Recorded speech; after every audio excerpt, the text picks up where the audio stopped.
One of my earliest memories is asking my parents, "Mom, Dad, how long is life?" They're kind of distracted, and Dad says, "Oh, 70, 80, 90 years, maybe even 100. And I say, "Oh, then what?" Mom and Dad look at each other. They're kind of worried. They say, "You're too little to know that. It would just make you sad." So I think, okay, I'll just wait until I'm bigger. Then I'll ask again. So every time I get myself measured, if I'm bigger, I ask my parents again, "What happens after life?" They always say the same thing, or they just change the subject. Finally, one day, I'm 18 years old, packing to go to college. I ask my parents, "Now will you tell me what happens after life?" And they just furrow their brows, and they tell me, "Your life is just getting started. So many exciting things are going to happen for you. We don't want to rain on your parade." And I'm like, that's bullshit. I'm not a child. I can handle knowledge. If I'm going to start my life, I just want to know what it's all leading up to. What's wrong with that?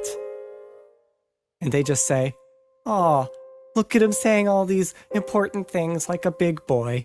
And I get pissed off and I start yelling at them, What happens after life? What the fuck happens?"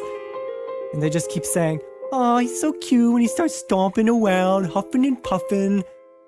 So I just say, "Fuck it." And I leave for college and never talk to my parents again. Once I'm at college, after my first class, I go up to the professor. He's this older gentleman, so I figured this guy's gotta know. I ask him what happens after life. He just gets this deeply sad look on his face, and he says, "Young man, that's not part of the curriculum. You don't need to worry about that." Holy shit, I say to this professor. I thought you were an educator. What the fuck?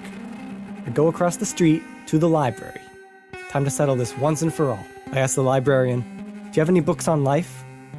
"Sure, we have a whole section," she says. "Great," I say. "Do any of them explain what happens after life?"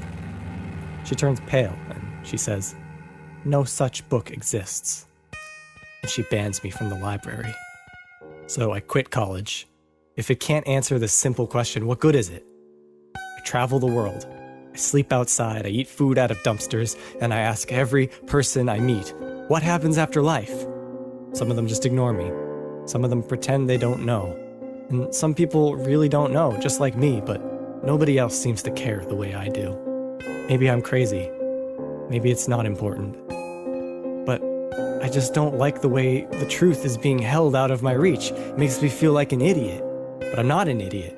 I just want to be prepared for what comes after life. I don't want it to sneak up on me the way everything else does. After many years of this frustration, I get very old, almost 100. One day I get sick and I pass out. I wake up in a hospital, surrounded by doctors. I ask them what's going on. They all look at each other with this worried expression. Finally, one of them speaks. "Mr. We don't know how to put this. You're in bad shape. You only have hours left to live." And I'm like, "Great, this is perfect. My life is ending so soon. One of you must be able to tell me what happens after that." The doctors all look at their feet and fiddle with their clipboards, but I keep my patience. And I say, "No, really, I can take it. It's gonna happen anyway.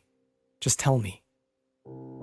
Finally, one doctor sighs deeply, looks me right in the eye, and he says, "Well, I hate to tell you this, but you die." The doctor repeats himself. "You die. Death is what happens. Life ends, and then there's death, which means you've died." I start screaming. I am more terrified than I've ever been in my entire life. "Fuck!" I scream in the doctor's face. I tear off my EKG stickers, jump out of bed with an unimaginable spryness for someone of my age, and I scream "fuck" again as I knock over the doctors and sprint out of the hospital, into the wilderness. Still screaming, I run as far as my old bones will take me until I'm miles from civilization. I collapse, blind with fear, and I know that death is going to happen any minute now. I scream, "Fuck," one more time, and something strange happens. The forest birds go quiet. My heartbeat settles, and my muscles go calm. Is this it? I think of my parents again, and I realize they too must be dead now. Many of the people that I've known throughout my life are probably dead. This explains a lot. It explains why people just disappeared. They couldn't help it. Now it's my turn. There in that forest, I die. It's not ideal, but it happens. My heart stops beating. My lungs stop breathing.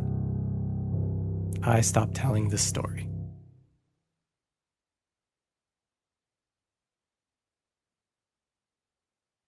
Five minutes later, I wake up.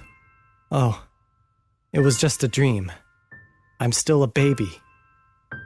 What a fucked up dream for a baby to have. Oh well. Goo goo, I say, laying myself back down. Goo, goo.